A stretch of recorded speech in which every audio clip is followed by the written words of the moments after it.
Good evening. This is CTV News for Wednesday, April 26th. I'm Rochelle Metzger. Thank you for joining us tonight. Well, Maryland transportation leaders are calling for action from you. They say roadway deaths are on the rise, especially in Prince George's County. As our Karen Campbell reports, leaders are collaborating with federal, state, and local law enforcement to help save more lives. According to these statistics by the Maryland Department of Transportation, Prince George's County had the highest number of fatal crashes and roadway deaths in 2016. Nearly 80 people died. Well, today, transportation leaders came together to talk about their ongoing efforts to help reduce these traffic fatalities and roadway deaths in half over the next 20 years. On Maryland roads, we all need to be mindful of the dangers associated with being on our roadways. Transportation leaders say 523 people died in traffic-related crashes and other roadway incidents in 2016, an increase from the previous year. On Wednesday, Maryland Transportation Secretary Pete Rahn announced a call to action, partnering with federal, state, and local law enforcement to help reduce roadway deaths. Take responsibility to implement strategic highway safety plans for their region. Ron says Prince George's County leaders have implemented a plan and have gotten results. 76 people died in traffic crashes in 2016, the highest in the state. That's a decrease from 86 who died in 2015. According to this graph, you can see the downward trend in roadway crashes across the state since 2006, but in 2015, the numbers spike. Across our state, law enforcement is out there every day focusing on the primary causes of crashes: impaired driving, speeding, distracted driving, not using crosswalks, and not wearing seat belts. There's legislation for all these things. You can legislate yourselves to death, but at the end of the day, it's incumbent upon all of us to follow those rules. And Secretary Pete Rahn says we all have to do our part in holding ourselves accountable in order to help reduce these roadway deaths. Karen Campbell, CTV News.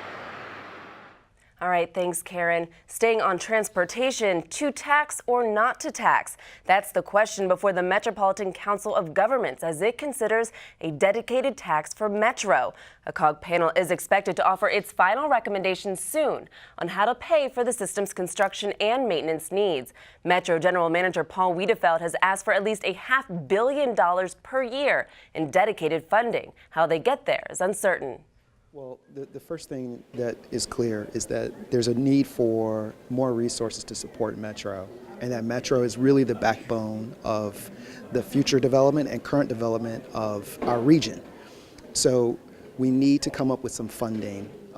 What that mechanism is, I am not sure, but we are going to have to do that. And as members of the compact, each of us in the state of Maryland, we have a responsibility by law, we've signed it, that we support Metro.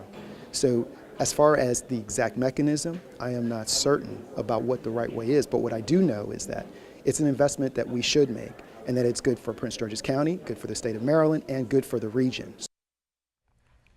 Meantime, Metro is making staff adjustments to head off a possible sick out over the weekend. The Transit Authority says it's received a high number of absence requests for this weekend and that managers will fill slots as necessary. This all comes as the Capitals and the Nationals play at home this weekend. The Wizards also face a possible playoff game on Sunday.